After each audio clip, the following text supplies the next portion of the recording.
Well, greetings and salutations. Welcome back. Thank you for joining me for installment 2, mini lesson 2, right? For our preparation for our group discussion when we all come together. So again, my name is Dr. Antonio Mexico, and thank you for checking out this second workshop for you all. I'm excited to bring you the content, and the goal is to build off of workshop 1, which focused on connectedness, empathy, and kindness. And then what we're going to do is build on another topic today to explore the notion of diversity, mutuality, and how we can be the best version of ourselves for one another. And so the focus for today's lesson is going to be, and I've titled this Hiding in Plain Sight, Examining Implicit Bias. Now, to build, right? When we left off, the foundation that we poured for the house that we're building leading to this discussion, where we all come together under the same roof, right, for our discussion, is grounded in this notion of connectedness. And if we understand that we are intimately connected to one another, engaged in mutuality, as I stated in workshop 1, then we understand that we have a commitment to one another. And part of that commitment, that social responsibility that we have towards one another, towards the students that we serve, towards our work connections and obligations and relationships with our colleagues, towards our own personal relationships and friendships outside of work, is to recognize that at times what we may think and what we may say may not always align. What we may do and express verbally or non-verbally may not always align with the values in our heart or our belief systems. It's actually no fault to us. There are some significant psychological and neurological processes that are engaging us in those very moments. But we've all been in a conversation, I'm sure at some point in our lives, where we've said something, and as those words were leaving our mouth, we said, oh my goodness, where did that come from? Right? That's not a belief system, a value system that I have, and somehow that managed to leave my mouth. And how and why did that happen? Well, we're going to investigate that a little bit today. The goal is not to shame, guilt, belittle anyone or make anyone feel bad about themselves or our decisions or our mistakes in the past, but rather to learn where those moments come from and to hopefully offer a few strategies on how we can prevent that, so that in our communication with students, with colleagues, with friends and family, we are more aware, right, of the verbal and nonverbal cues that we may express when we're interacting with one another. So implicit bias will be the focus for today. And I'd like to highlight just a couple of reasons why we're taking the time to discuss implicit bias. As you know, and as I mentioned in workshop 1, the past year has challenged our understanding of connectedness, of kinship, right? Isolation, as I stated, was physical, emotional, political, and even spiritual. Implicit biases, therefore, impact our thoughts, behaviors, and actions on a daily basis, perhaps more than we may ever realize. And I'm hoping to bring you some examples of those today.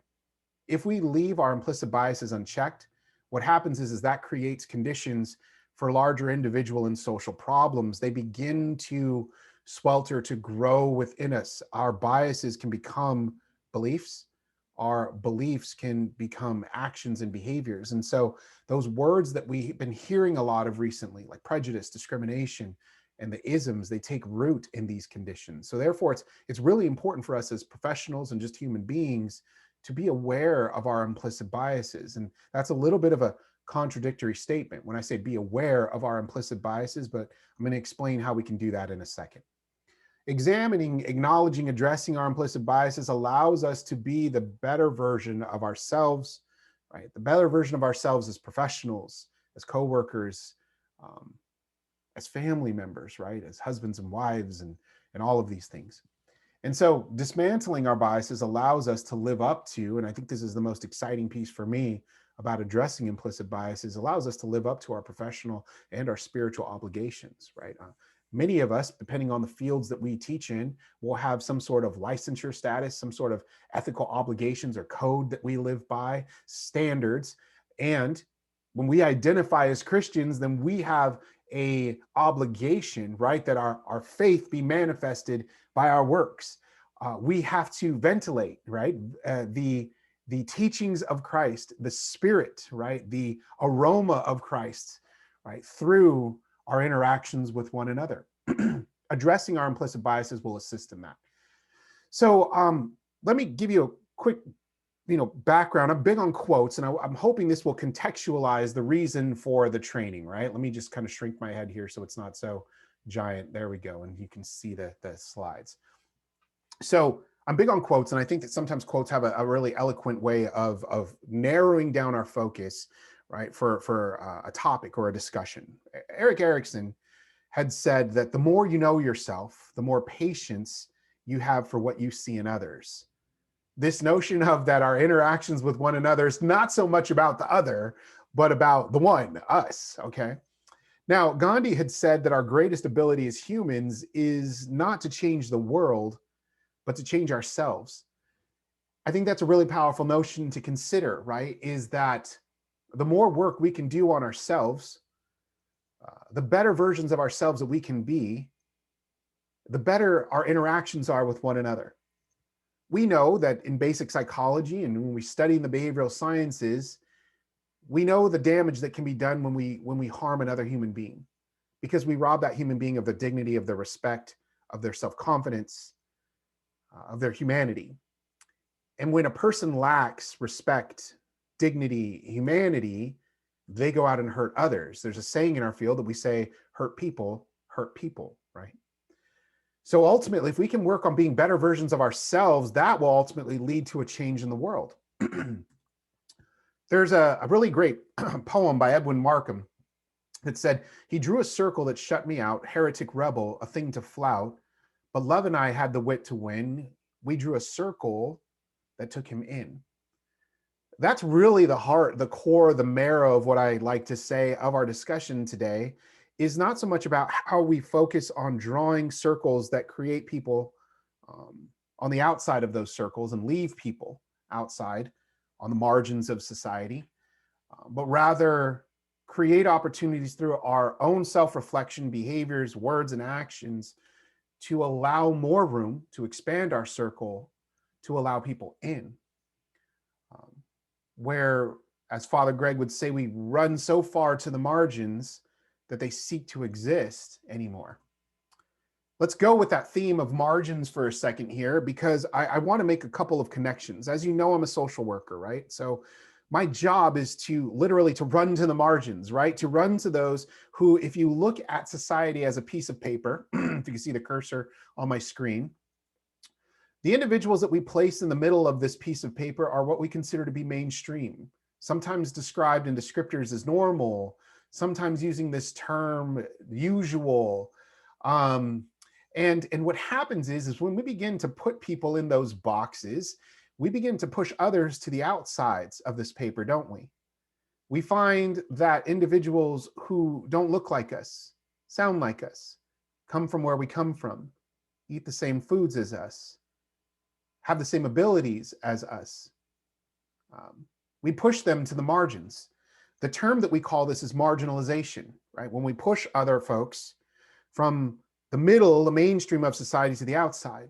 What's interesting to me about education is that we get folks, students coming from the margins in an attempt to deal with and provide opportunities for themselves to move somewhere in the hope of belonging and mutuality to the middle.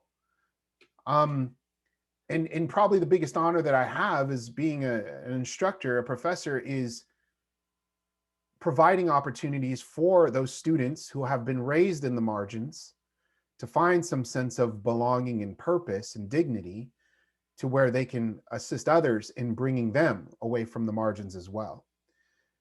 So for that reason, I think we have to honor the fact and recognize for a moment before we jump into implicit biases that first, implicit biases are problematic for several reasons. They exist not to bring people closer towards the middle. They exist to push people away to the margins. People who are in the margins already are absent of hope, of stability, of resources, of support, of dignity. And so one of the things I think is profoundly powerful about the work that we are doing as educators is we have an opportunity to provide hope in a way that is spoken of very eloquently in Scripture. And so if you don't mind, I'd like to share one Scripture verse with you that speaks to this notion of us embracing those who have come from the margins in our coursework, in our grading, in our interactions, in our courses that we teach, right? In Jeremiah, it says, you're going to look at this place, this empty place and desolate towns of Judah and streets of Jerusalem, and say it's a wasteland, unlivable. Not even a dog could live here.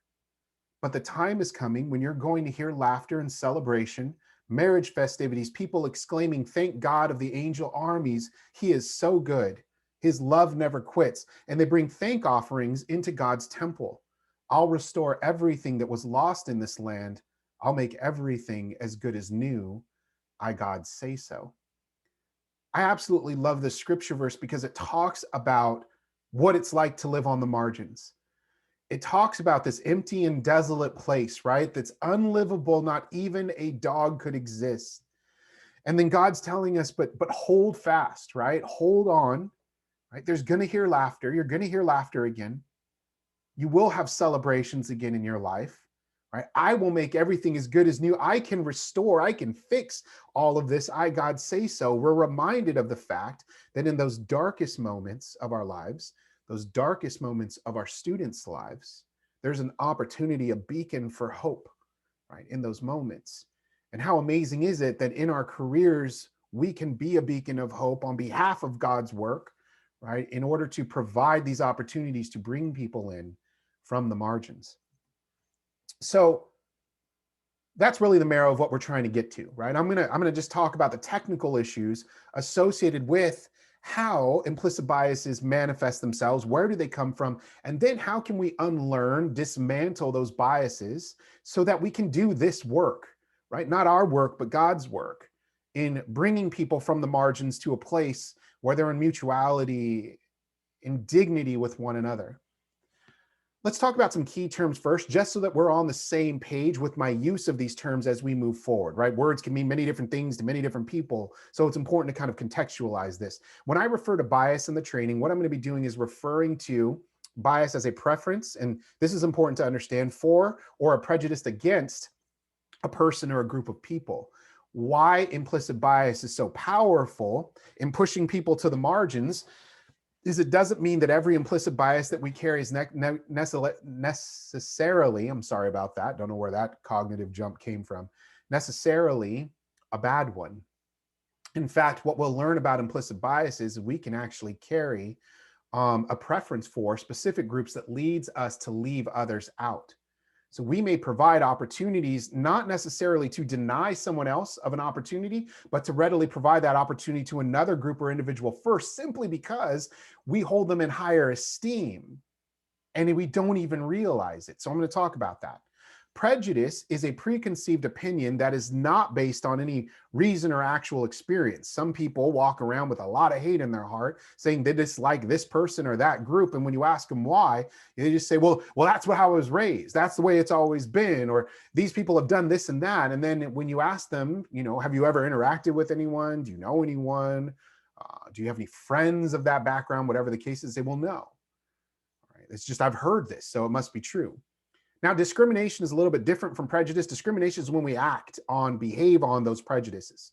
So this is more referring to technically the unjust or prejudicial treatment, all right, of different groups or categories based on things like race, age, sex, right, ability, size, sexual orientation, religion, all of the isms that we talk about, right, in the behavioral sciences.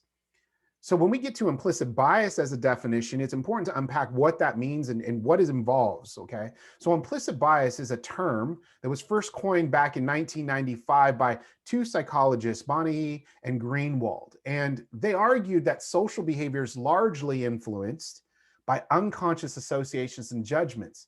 That was a pretty bold statement back in 1995. Let's take a look at that statement again, that social behavior, us behaving as human beings, is largely influenced by unconscious associations. That's a little scary, right? When you consider that your interactions, you being you every single day, going to the grocery store, pumping gas, stepping into a lesson, hanging out with friends and family comes from an unconscious place, that can be kind of interesting, right?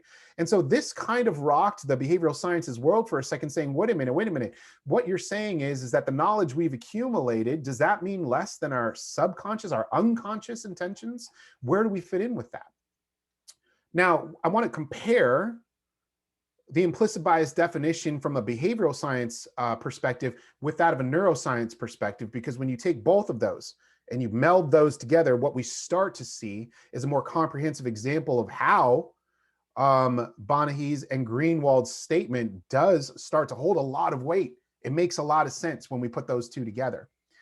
Specifically, when we're talking about implicit bias, it refers to our attitudes or stereotypes that affect our understanding of actions and decisions in an unconscious way, making them difficult to control. There's actually moments in our day, in our lives, in our routine, where we're more susceptible, based on neuroscience, to let something slip that we didn't intend or don't even necessarily believe, but it comes out of our mouth under the right circumstances. I'm going to provide those examples. Now, there are three characteristics of an implicit bias. This is important to know, okay? In order for an implicit bias to be implicit, these three sort of areas need to exist. One, our implicit biases operate at the subconscious level. We don't know we have them. Okay? We aren't aware of them until suddenly they leave our mouth and we're like, where did that come from? I was not raised that way. That is no way how I feel or behave towards others, but why? Why did it leave my mouth? Why did I just have that thought? They run contrary to opposite to our stated beliefs and our conscious values. I'm going to explain why that's problematic in a second, how that manifests in society. Our conscious thoughts and unconscious biases can contradict themselves. There's this saying, right? Knowing your mind is not the same as speaking it. We think we may have an idea in our head of what we're about, what we represent, but sometimes what comes out is entirely different. They are triggered, implicit biases, by automatic mental associations that we carry about people and our ideas and attitudes about them. I'm going to give you an example, kind of a fun little example of that in a second.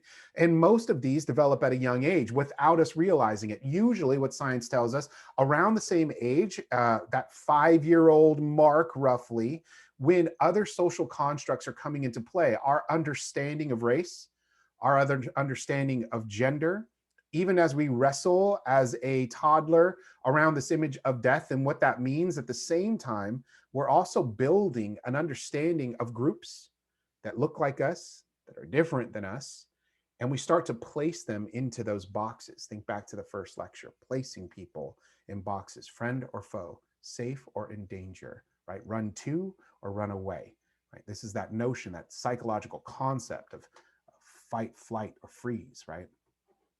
So here's how we see implicit bias in action. It's important to note that of these tenets of implicit bias, one piece that's not on this list that's important to understand is we all have them. Everyone has them. Everyone carries implicit biases. There's no one free of that. The question is, how do we know they're there if we don't know they're there, or get to a place where we understand them so that we can work on them? So when these implicit biases are in action at an institutional level, they become institutionalized.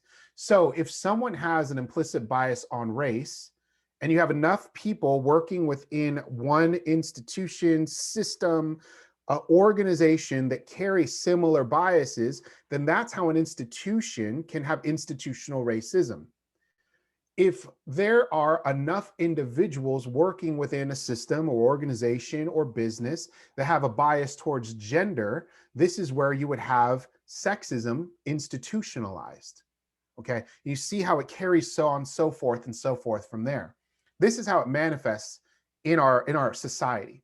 This is how, when implicit biases take root within a system, a school administrator can say that they support the equitable and just treatment of students, but data demonstrates disproportionate rates of discipline and expulsion for students of color at their site. Not intentional.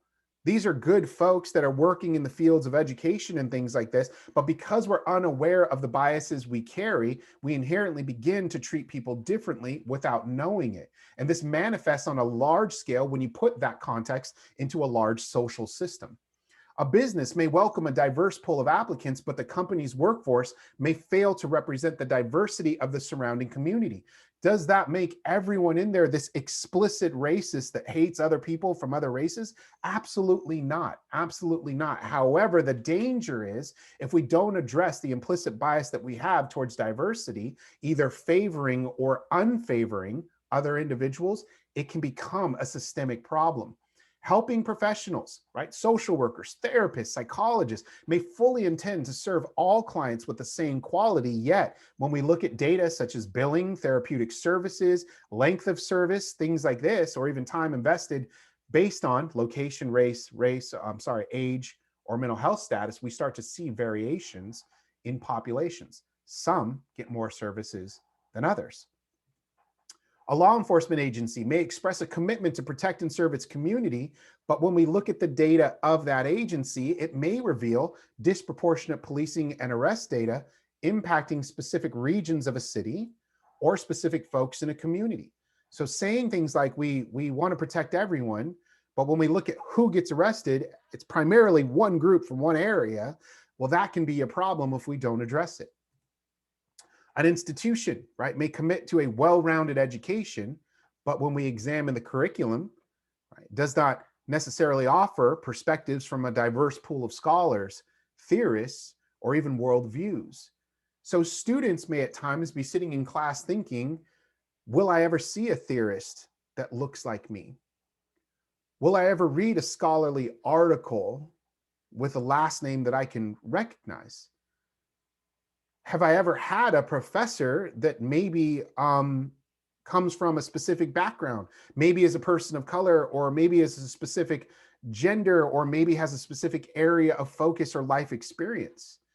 There's been a couple of times now where I've had students come to me after class and say, I was just curious what your journey was that led you to academia, because you're the first Latino professor that I've ever had. I've never had a Latino professor in college, and they're in about their third year of college. So there's things, right, that give us some room to talk about at a macro level. So I just want to point out, right, because I'm a social worker, I got to address this piece, is implicit biases. When we have several individuals, like I said, pulled into one area, we begin to address this and move from the micro to the macro aspect of how our biases manifest themselves in our society. When we're talking about micro, we're talking about our relationships with family, peers, other individuals, right? When we start to go into the meso, that ripple effect of our biases that we carry here become larger. They start to impact a big school site, a community, right? A healthcare agency. But then when there's enough individuals that carry those implicit biases, they move from meso into macro. Biases can become public policy. We've seen examples of that, right? In the Jim Crow South. We've seen examples of that in segregation. We've seen examples of that in Nazi Germany, where the intermarriage of Jews and Germans was illegal, right? This is the notion of a bias becoming policy. It impacts our culture, it impacts society. And this is where these isms come from. When we take a dominant group, remember like the margins I was talking about, these would be considered the middle of our society, of what we deem as the normal, the mainstream in our society. If you fall outside of these categories, we begin to push people to the margins, away from the mainstream. And when we do that, when we discriminate, remember the behavior of acting on our prejudice, that's where the names come from. So when we treat someone differently because of their age, well, we would say that's ageism, right? If we treat someone different because of their ability, ableism, and so on and so forth. And this is how some of those basic concepts of simply one belief that we carry, an automatic response that we're unaware of, can work their way into society. Let me give you a quick example of this, just a fun little one that I normally do in person, but we'll do just a rhetorical exercise here. So here's what I'd like you to do. I want you just to consider, what is your first automatic mental association or first initial thought that comes to mind when I put the following words up on the screen? I don't want you to give a whole lot of thought to it. Some of you are going to say, I've heard these things about this community, right? Or this group or this word, and that's fine. What is your first automatic response when you see these words? Let's go one bit at a time. What do you think about first initial thought when you see the word immigrant? Now, again, I'm not calling anyone out on this, right? You're not going to share this with anyone else. It's just, what's your first thought? Immigrant. What pops into your head?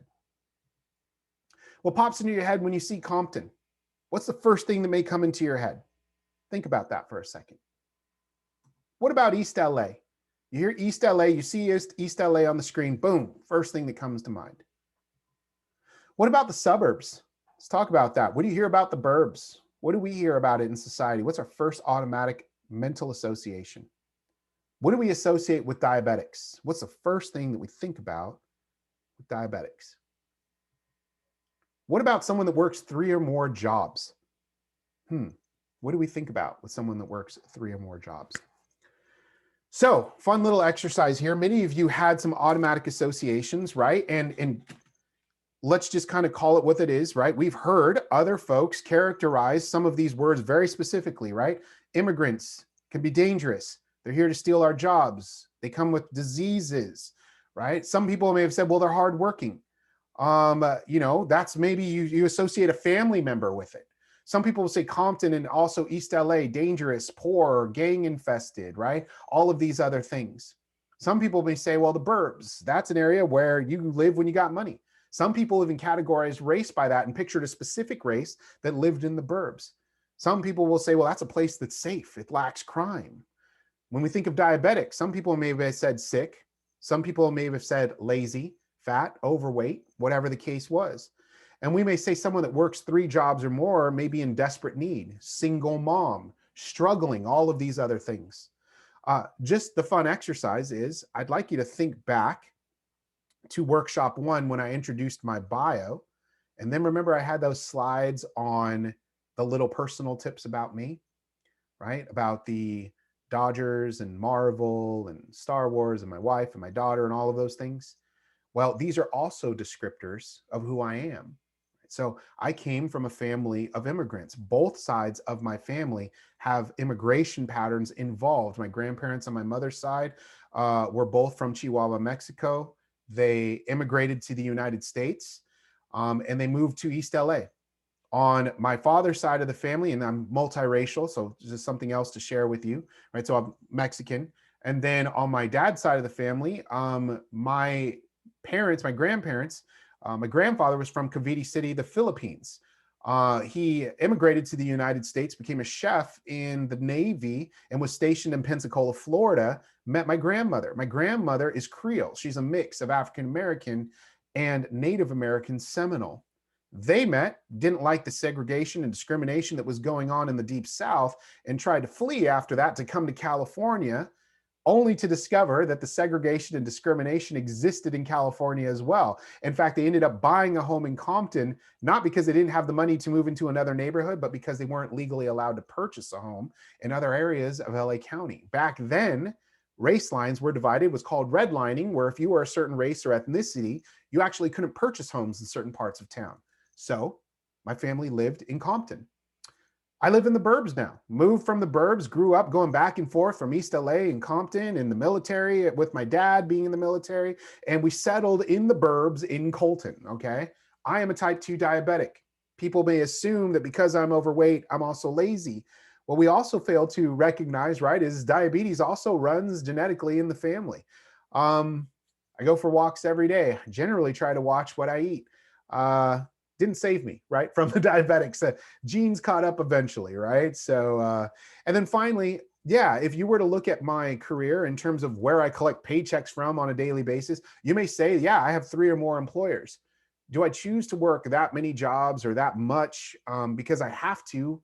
No, not necessarily. I absolutely love the work that I'm doing, right?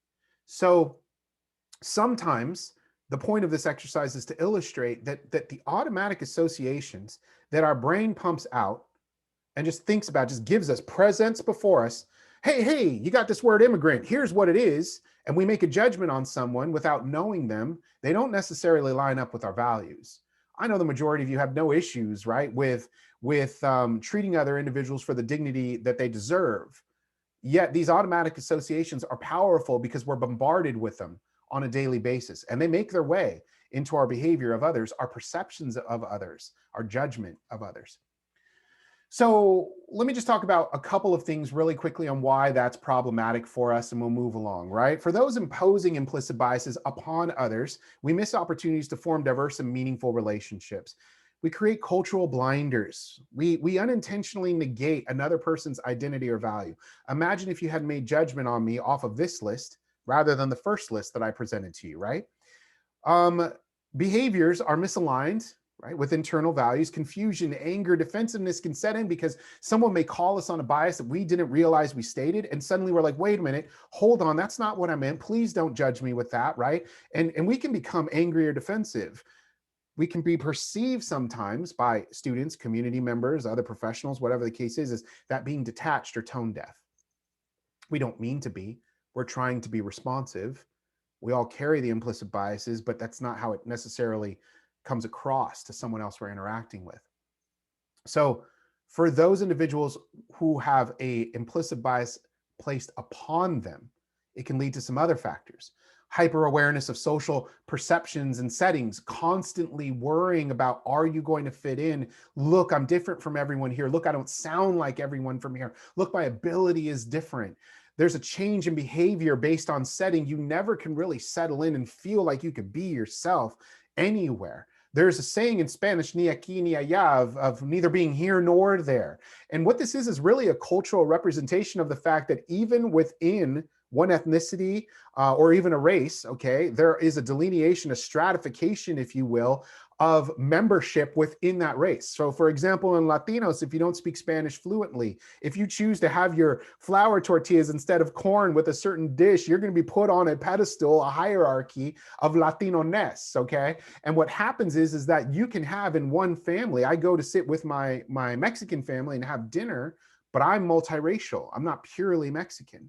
So in a loving way, some of the jokes come up, all right, around broken Spanish that I speak, or what tortillas I choose to have. What are my holiday traditions? Ni aquí ni allá also means that when I go to the Filipino side of my family, or maybe let's say it's even a different side, I don't look completely like everyone else. I don't necessarily sound like everyone else. I'm accepted and I'm loved, but I'm also different. Ni aquí ni allá, neither here nor there. That's a tough factor to deal with on a daily basis as an individual.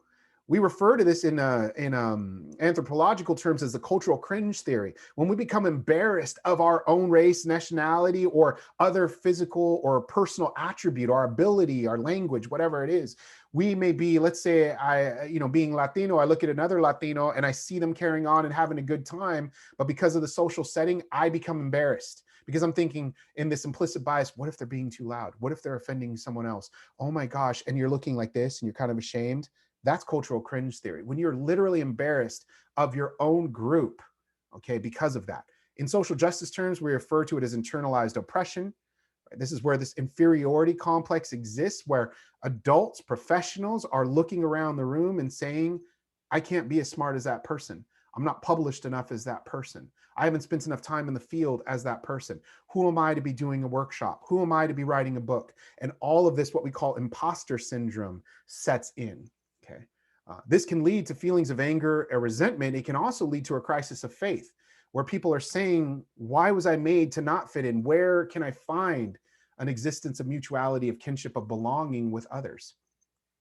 It's important to note, though, please, that I don't want folks to feel guilty for carrying an implicit bias. Like I said, we all have them. They've been bombarded upon us from a very early age. Psychologically, we form these boxes in order to maintain some sense of regularity, understanding of the world, and safety. We needn't feel bad about them, but we should be committed to addressing them and changing them, okay? So when you compare or blend behavioral sciences with neurological blind spots, neuroscience, you'll see the power behind the manifestation of these implicit biases.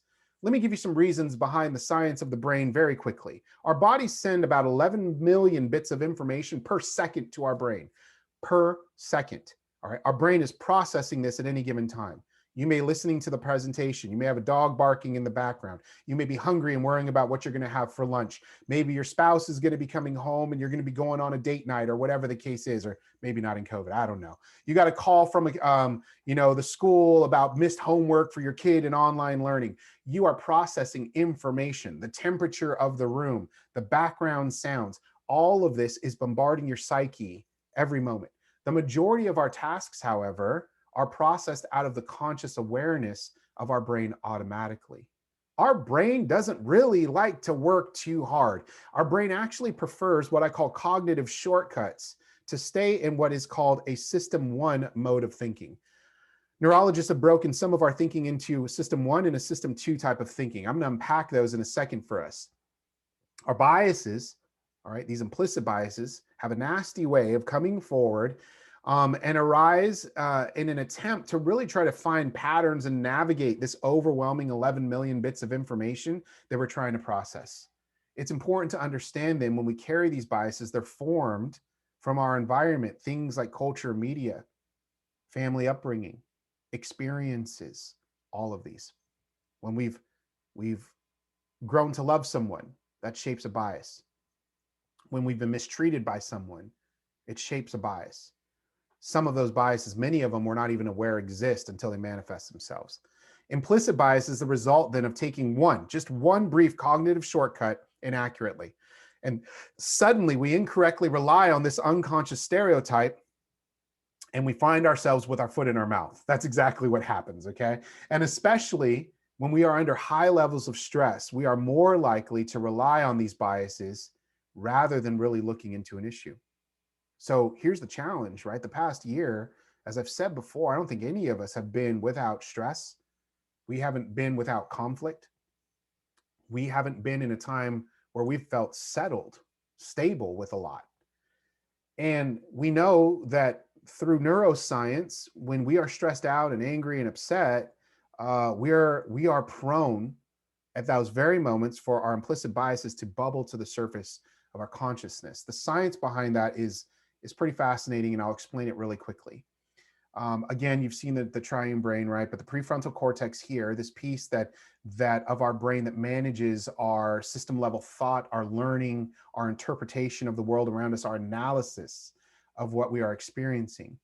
The amygdala here that deals with fight or flight. You got to run, all right? You have to react, you have to think, okay? Now, the two don't play well together. All right. If you put those two, you put your prefrontal cortex and your amygdala in the sandbox, they're going to be going at it. Okay. And the reason for that is because our brains aren't wired for the two to exist in balance with one another. It's usually either one or the other completely, gas or brake, but not the two.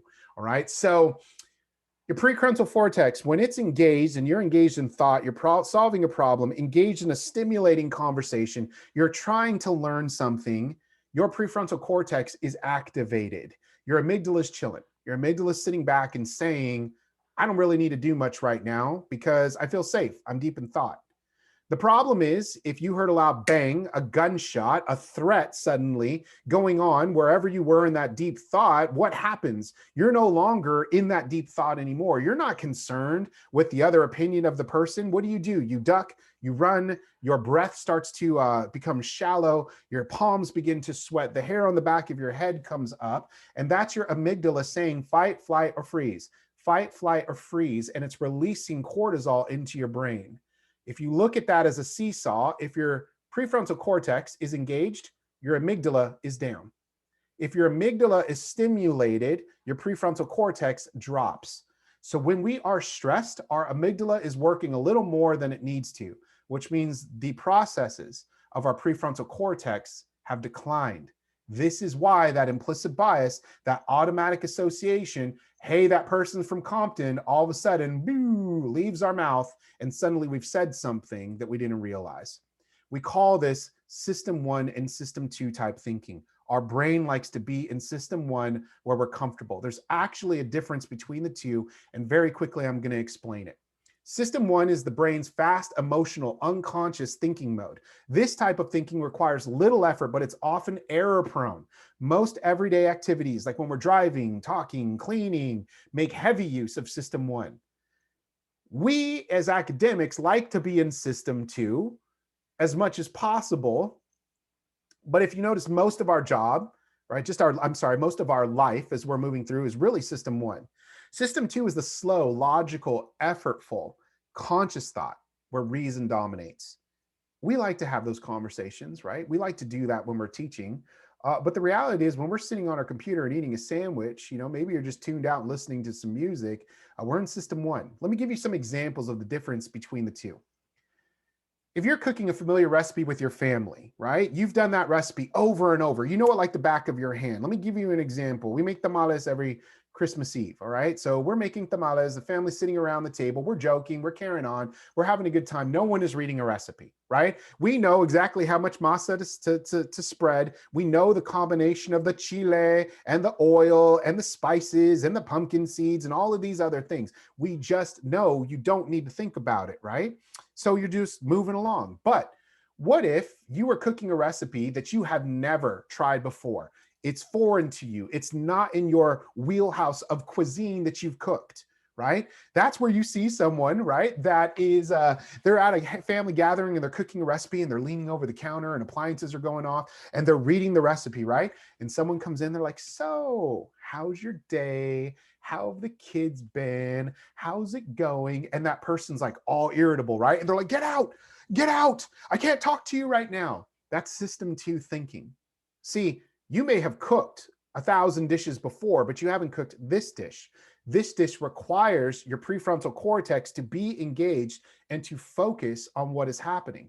System 1, you're on autopilot. Let me give you a couple other examples. I ask you what 2 plus 2 is. You don't even have to think about it. Automatic response. 4. There was no thought that went into that.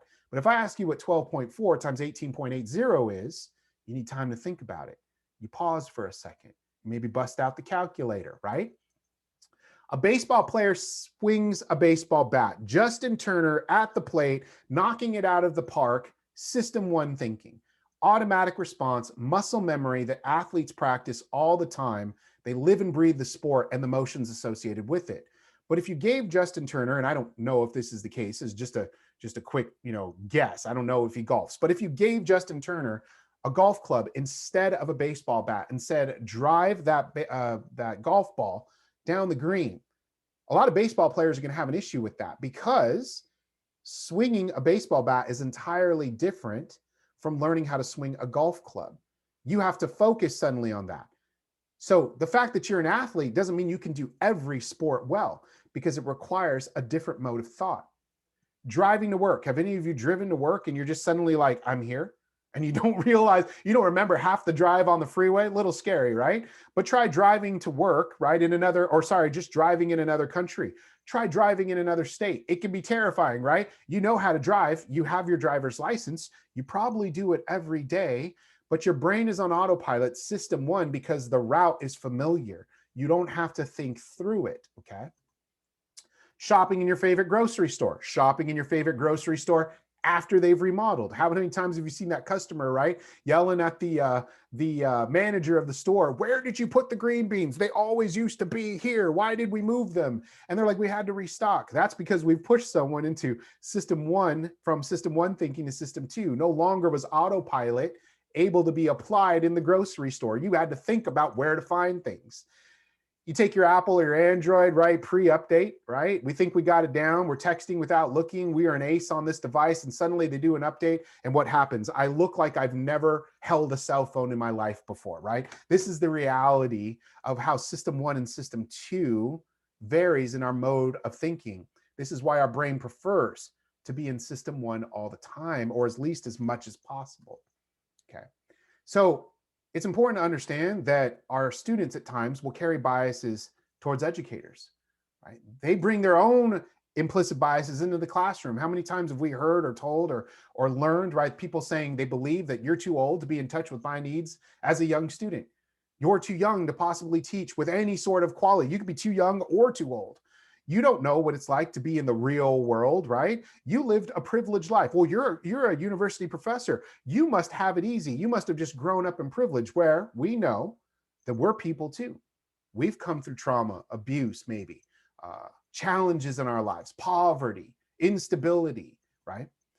All you do is teach, like we don't do anything else, right? I love that. Like we're constantly just 24/7 planted in front of a computer grading and waiting for emails from students, right? So there's this perception, implicit bias that occurs there, right? You're just book smart, right? You don't know any sort of street smarts there. Your job is easy. All you have to do is sit there and talk all day. How hard can that be? You all know that these are just outlandish, right? They're absolutely untrue, but that doesn't mean they're not true to the students who are in our classes. And so some of our students will promote themselves in terms of their behavior, sometimes unconsciously because it's coming from an implicit bias, from a place of what we would define as resistant. We would say that student is resistant. That student underperforms. That student doesn't meet the expectations of the course. They are not adhering to the policies of our syllabus. Some of those behaviors, for those reasons, may be true. It doesn't mean that we don't need to hold students accountable. But as educators, it's important to also understand where maybe some of that comes from, especially in the land of COVID right now, in distance learning or even online learning, right? Synchronous or even asynchronous, that our students bring a lot with them into our work, right, that we're doing with them. This is where in classroom settings, sometimes you have students undersharing, oversharing, or just flat out never sharing. One of the things that I've come to learn is that we've got this dynamic right now during COVID due to just people becoming ill, families trying to support themselves due to job losses, moves, right? All of these other things, that we have students that are caring for younger children right now because family are trying to work, because daycares are a little too risky for some families at the moment because schools aren't open. We have students caring for older adults and their family. I learned last week that one of my students found out that his dad was hospitalized for COVID, and his mom was diagnosed with stage 4 cancer in the same week. So what is that student's engagement going to look like in class? What's going through that student's head? Some students are working to support their family. I've got a number of students who are trying to engage in their studies, and they're Lyft drivers, and they are Uber food delivery drivers, and they're working jobs to try to support their families due to job loss. Some of them just don't have any family support. Their family's incarcerated. They don't know where their family is. They're foster youth, and they're just trying to make a go of life. Some haven't learned academic etiquette, right? No one has coached a student on, instead of saying, "Good afternoon, Dr. Mako, I have a question," in an email, it's, "Hey, Antonio, what's up? Question about the course," right? And you're kind of reading the email cringing like, "Oh, how can we address this," right? This is where students are dealing with their own notions of negative self-talk, fear, anger, shame, depression, and trauma. And this is where we get this, right? On some of our synchronous lessons, we get that unmute and camera off. We're just lecturing to a blank screen, right? A sea of black screens, right? And suddenly we're trying to figure out, why doesn't a student complete their assignment? Why is the quality of their work substandard? I don't even know if this student is behind the screen right now. Maybe they just logged on and walked away, right? And so the question comes up, is this an issue of efficacy, or is this an issue of attitude? Does this student have the ability to learn, to engage with the content? And if they do, is one of these factors influencing them, or multiple at the same time? Or is this just plain attitude? If we make a judgment off of what we think rather than getting to know the student in some way, we have a real missed opportunity to make a difference in that student's life. Now, I understand that some of the communication that you have with students is limited, the avenues of that. That doesn't mean you always meet in person. It doesn't mean you meet synchronously. But we can engage students in the grading process through leaving feedback. We can send emails. We can send group updates to students, letting them know that we're thinking of them, right? That things aren't easy. So the important thing to understand is sometimes our students are battling with this notion of guilt and shame. All right. Brené Brown would describe that when we feel guilty, we believe that our behavior is a problem, right? So when we feel shame, we believe that we are the problem. And that's heavy for us to try to accept. And the reality is our students are dealing with that too. I had a student that disclosed to me one time after class, he wanted to be a therapist. And he said, Dr. Mako, I just wanted to share something I've really been battling with. The student said, I made a really bad mistake when he said this, quote unquote, a stupid decision. I was out partying one night, and he said, I was hanging out with friends. I had a little too much to drink, and I drove home. And in that process, I was pulled over, and I was arrested, and I was charged with a DUI. And he said to me, the question wasn't logistically, can I become a therapist and have a DUI? His comment was, should I be a therapist, right? That's different. Guilt would have been My behavior was problematic. I should never have done that. It was stupid and I won't do it again. My behavior was the problem. This student came to me and said, I don't think I'm worthy of being a therapist because of the decision-making that I did. That's shame. That's entirely different. That's powerful. Brené Brown would say that shame is something that screams to us, guilt speaks. Right? Shame rages, guilt urges a change in behavior. Shame insults us on a constant level. You aren't worthy enough. You shouldn't be in this profession. You don't deserve to be here. Right? Guilt can teach us a lesson about our behavior. Shame destroys. Right? If I allowed this student to continue on that path, to believe that they never should be in the field to help, it would have destroyed their career, their future. But guilt can prune. Guilt can say, it sounds to me like you realize that that was a bad choice. You realize that you can't do this again. You've also got a goal for yourself, a professional goal. I think you've learned something from this. I think a therapist that can impart some real life knowledge to someone can do some amazing work in the field. So the problem is, though, is that it often comes out differently with our students. They don't often say, thank you, Dr. Mako, so much for having that conversation with me. I'm on the path now. What usually comes out when you try to approach a student who's placing an implicit bias on you is blame. Blame. The student's going to say, it's your fault you didn't give me enough notice. It's your fault you graded me too hard. It's your fault the test was too difficult. It's your fault this program is unorganized. It's your fault, it's your fault, it's your fault. And it's deflection, deflection, deflection. I would like us to just watch a brief video by Brené Brown that talks about blame and where it comes from so that we can kind of break through that shell of what our students are bringing to us when we find the blame conversation, the implicit bias being placed on us, so that we can work past that with our students. So really quickly, let me just share this blame video with you from Brené Brown.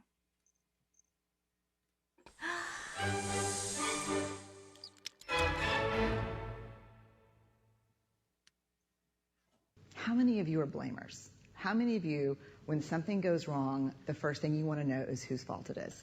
Hi, my name is Brené. I am a blamer. Let me just tell you this quick story. So this is a couple years ago when I first realized the magnitude to which I blame. I'm in my house. I have on white slacks and a pink sweater set, and I'm drinking a cup of coffee in my kitchen. It's a full cup of coffee. I drop it on the tile floor. It goes into a million pieces, splashes up all over me. And the first, a millisecond after it hit the floor, right out of my mouth is this: damn you, Steve. Who is my husband? Because let me tell you how fast this works for me. So Steve plays water polo with a group of friends. And the night before, he went to go play water polo. And I said, hey, make sure you come back at 10, because I can never fall asleep until you're home. And he got back like at 10:30. And so I went to bed a little bit later than I thought. Ergo, my second cup of coffee that I probably would not be having had he come home when we discussed. Therefore, and so the rest of that story is I'm cleaning up the kitchen. Steve calls, caller ID. I'm like, hey. He's like, hey, what's going on, babe? What's going on? So I'll tell you exactly what's going on. I'm cleaning up the coffee that spilled all, like dial tone. Because he knows. How many of you go to that place when something bad happens, the first thing you want to know is whose fault is it? I'd rather it be my fault than no one's fault. Because why? Why? Because it gives us some semblance of control. But here, if you enjoy blaming, this is where you should stick your fingers in your ear and do the na-na-na-na thing, because I'm getting ready to ruin it for you. Because here's what we know from the research. Blame is simply the discharging of discomfort and pain.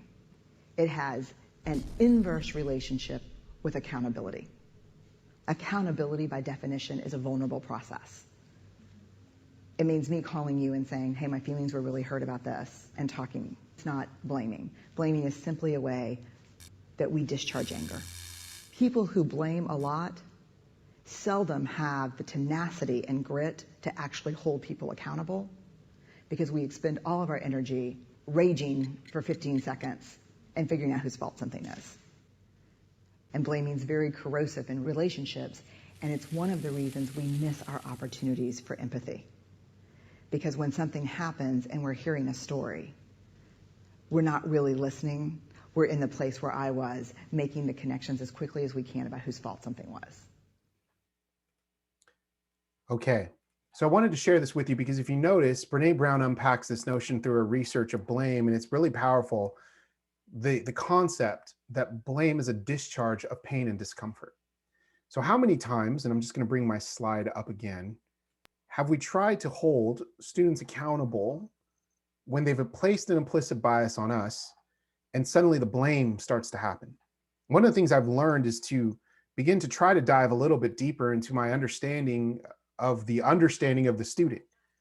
In other words, sometimes I'm asking a student to do something that unfortunately they've never received a skill set on. I ask them to write a paper in APA format. They give it to me in MLA or whatever the case is. And then I correct them on the APA format. The grade isn't satisfactory, right? And then they come back and they're angry.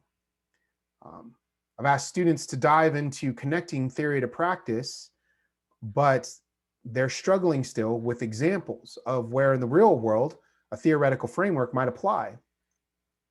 When individuals don't know an answer to something, think about even in our own sense, someone puts us on the spot, they expect us to know something, it can feel scary, it can feel vulnerable, and then we become defensive and we become angry. The reason I wanted to point this out is because one, it gives us insight into why a student might be behaving the way they are in that struggle, but the other piece to this is, think about it's the same conditions with implicit biases, isn't it?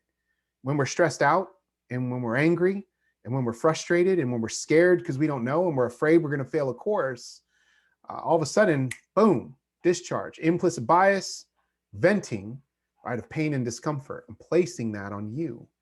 And so sometimes it's helpful to see the behavior, but not take it personal and rather try to dive deeper into why, right, that behavior might act that way. Really quickly, because I want to make sure that we wrap this up fairly quickly, I want to just give you some examples. You can check these out later if you want to put the lesson on pause. But implicit biases, they're not limited to institutions. They exist in the workforce. All kinds of name biases and halo effects and conformity. Just a couple that are very interesting. Gender, both men and women prefer male candidates. Men are 1.5 times more likely to be hired than a woman. Check this one out in terms of a name bias that exists within the workplace. White names are 50% more likely to receive a callback than black names. Asian names are 28% less likely to receive a callback. Let me take that one step further. What is a black name and what is a white name and what is an Asian name? Again, another social construct and where we've placed people in boxes and then developed an opinion about those individuals to the point where we hire more or less of a group. Just an interesting one here. If you're 6 feet tall, you make $5,500 annually more than 5.5 tall. I just missed that cutoff. By 6 feet, I'm 5'10". Bummer. Oh, 2 inches. So there you go, right? So a couple of things, and we're heading towards the end of this, right? So what do we do about these biases? Once we recognize they're here, what can we do about them? I'm going to give you some philosophical answers to that, but I'm also going to give you some concrete strategies and resources that you can use. I'm going to show you very briefly, okay? But first, we have to commit to some self-change work. There are some skill sets, free implicit bias tests online that you can take. I'm going to take you to one at the very end of this presentation and show you where you can go, and I'll provide that resource to you. You can literally take the implicit bias trainings through Harvard University. They will show you, the tests. They're going to show you where your implicit biases are. They break them into categories by race and size and gender and ability and all of these other things. And it's fascinating. And they're actually a little fun to take, where you can say, I didn't realize that I have a favorable bias towards one group or age or whatever the case is, and I have an unfavorable bias towards another. So it's important that we work on that. In fact, on an annual basis, I take some of these implicit biases tests just so that I can know where maybe a bias has resolved, it's gone away, but maybe where one has surfaced that I didn't realize. We are constantly changing. We're bombarded by those 11 million bits of information, and they're bound to surface at some point. Getting a handle on where they are personally with us is very helpful. Acknowledging such biases as they exist in the subconscious, saying, I'm a human being. I'm going to develop biases. I'm going to carry them, but that's okay. Let me work on dismantling them. If we immerse ourselves in traditions that are unfamiliar to us, foods, music, cultures, friends, family, right? This is where the different seems less different. And this seems less farther away and dangerous. So we draw a circle, right, that brings folks in. Our circle widens. We can lean into discomfort. It's okay to do that. It's okay to be comfortable being uncomfortable. Select an accountability ally, right? Select someone that you know and trust deeply. Maybe it's a colleague, maybe it's a friend or family. And when you say something, give them the permission to share with you why that might be a bias in an open and honest, constructive way. Not to belittle you, but to educate you. Right? First Corinthians, right, says, do everything in love. Imagine if we did that. Imagine if every act, every attempted word that came from our mouth, every interaction that we had with a student or a colleague came from a central place of love first, rather than a place of fear, rather than a place of speculation, rather than a place of assumption, but rather, what if it came from a place of love? Adopting a culturally humble approach is something I don't have time to go into that particular lesson today, but what I would recommend, and I'm going to share with you some resources on how we can begin to develop cultural humility. That's different from cultural competency, and how we can begin to change our understanding and outlook of groups that are different from us through cultural humility. Don't be afraid to apologize, right? And then actually apologize if we've hurt someone's feelings, to actually say, I'm so sorry, and use those phrases that I shared with you on empathy in workshop 1. Now, always start with relationship first. I start with that all the time with our students, right? Always relationships first. I've got to get to know you a little bit, something, the line that connects us. If it's baseball, if it's movies, if it's cars, if it's food, whatever it is, but let's get a line of commonality going here so we can build a relationship so that when we need to have the hard conversation, we know it's still engaged in a mutual conversation and a mutual respect for one another. Here's one thing is that we can also engage in continuing training ourselves, just like you all are doing, right? Continuing to pursue degrees in education or certifications that allow us to dismantle these biases is wonderful. And I highly recommend, I engage in centering, right? But I also let our folks know meditation, mindfulness, but I particularly enjoy centering as a way of sort of pushing the cognitive and emotional and spiritual reset button within ourselves. Because we know that when we're stressed out, when we're engaged in conflict, when we're angry, we're the not optimal version of ourselves. That's when our implicit bias surfaces. So one way to regulate that is to continue to take conscious efforts to practice self-care. Meditation, mindfulness, for me, centering is a powerful tool to do that. Finally, one thing is to get to this place of solidarity in our society rather than division. Our focus so much in our society is on why we are different, why we're in one camp and another, why you are wrong for being in one camp and why you should come over to my camp. And we won't get to a place of solidarity with that approach. The word solidarity, I think, is really powerful too, because we carry this conception that sometimes we all have to agree in order for things to get fixed.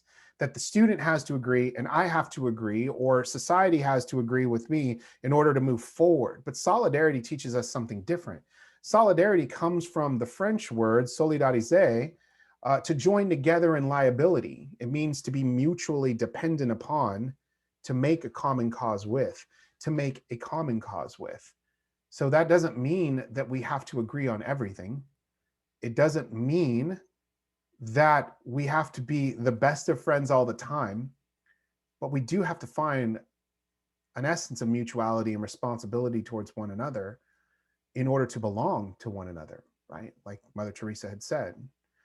So I would ask us to move away from this place of feeling guilt, right, about our implicit biases and the challenges they cause.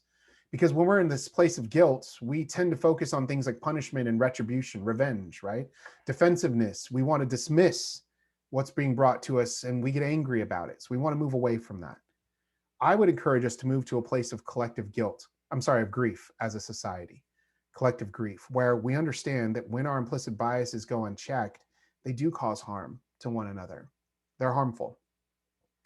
But rather than deal with this punishment and retribution, when we're in a place of grief, we're saying that we don't want that to continue because a part of us hurts when someone else is hurt. And so from that place, we can talk about things like accountability. We can talk about restoring relationships that have been broken. We can talk about accepting others that are different. We can talk about including others, drawing that circle wider to allow people in.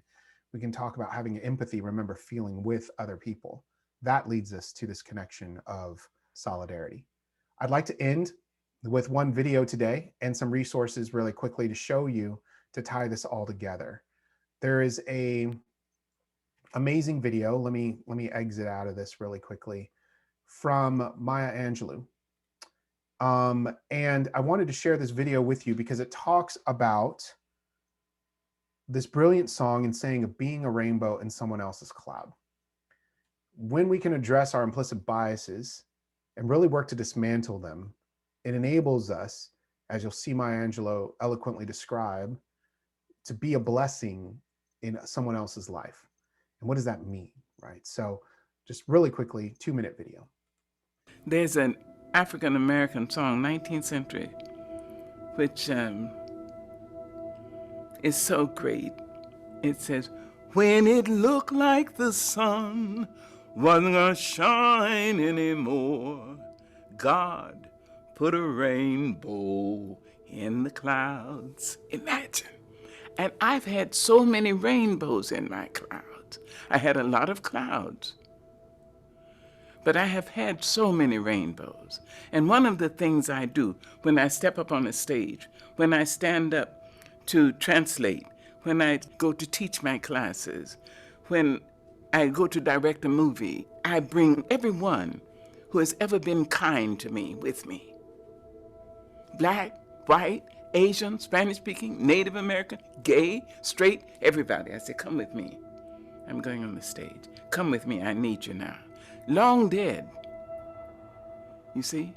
So I don't ever feel I have no help. I've had rainbows in my clouds. And the thing to do, it seems to me, is to prepare yourself so that you can be a rainbow in somebody else's cloud. Somebody who may not look like you, may not call God the same name you call God, if they call God at all. You see? And may not eat the same dishes prepared the way you do, may not dance your dances or speak your language, but be a blessing to somebody. That's what I think. I really think this is a beautiful lesson just for all of us to live by, is this notion of preparing ourselves, as Maya Angelou said, to be a rainbow in someone else's cloud. She so eloquently described this notion of individuals who have had a significant impact on her in her life, and how those individuals, though long dead, were still with her. Those individuals who showed acceptance and love and inclusion had the ability to stick with her and also shape her bias, right? And how she's going to treat others in the future. So I wanted to end with that and then provide you really quickly with a list of resources that we can examine to do that, to prepare ourselves, right, to be a rainbow in someone else's cloud. Now, you also have these emailed to you. So just really quickly, I put a list of websites here regarding implicit bias, a couple of articles and things that might be helpful just to read, to unpack more of the tenets that I shared with you. I put a list here of 10 books. These are very much my favorite. There's more. So if you ever want to just reach out to me and say, hey, can you give me more reading lists of books? I've got plenty. Okay. But these 10 in particular for me really unpack certain aspects of biases and how we can dismantle them. Things like Howard Zer's work on changing lenses related to restorative justice. Now, I'm not going to read all of these to you. If you have an opportunity to read King's book, The Strength to Love, absolutely wonderful. There's another one here that's really amazing. I got to tell you, it's probably my personally favorite book, as I'm Proud of You by Tim Madigan. I'm a huge fan of Fred Rogers, and Tim Madigan was a journalist that met Fred Rogers, developed a relationship with him. I'm not going to spoil it for you, and talks about his relationship with Fred Rogers, and talks about this notion of humility and faith in a very deep and profound way. So anything you could read on Fred Rogers would probably be absolutely amazing. So I've got a few more books on that as well. But these are some resources for you. And very quickly to end, this will be the last piece I want to share with you. I want to share my screen and show you that website that I'll be sending your way. Let me close out here. Now, if you see this website here, this is implicitharvard.edu. You can see the website up here, but I'll make sure you get the link, the HTML, okay? And this is where you can go to take free implicit bias tests to discover where your implicit biases lie and who they pertain to. So if you go to this is the front page, you would create a profile eventually when you're ready to do this, okay? And you just go ahead and wish to proceed, and then here's the tests. And all of these tests are here. They're beautiful. They talk about what are our biases towards gender, skin tone, abilities. Do you see all of this? Race, weight, religion, it goes on and on and on. And what's really great about this is you can click on one of these after you create a profile, and you can continue and you can take this exam. So I actually have a profile set up. Like I told you, I use this one. So you can go through, and this is just an example, and you'll go through and click on these exams. They're really fun, but they're also extremely powerful to learn. And when you can learn about these implicit biases you may carry, one is you may say, I really didn't even realize that, but now that's okay. Now we can do something to dismantle them, right? So we'll send those list of resources out to you. I want to say thank you so much for sticking with me. I appreciate you all. Thank you for completing these 2 parts of the series. And I look forward to our discussion together when we meet together. So thank you so much. It's been an absolute pleasure. Take care, and I will see you all soon. Thank you.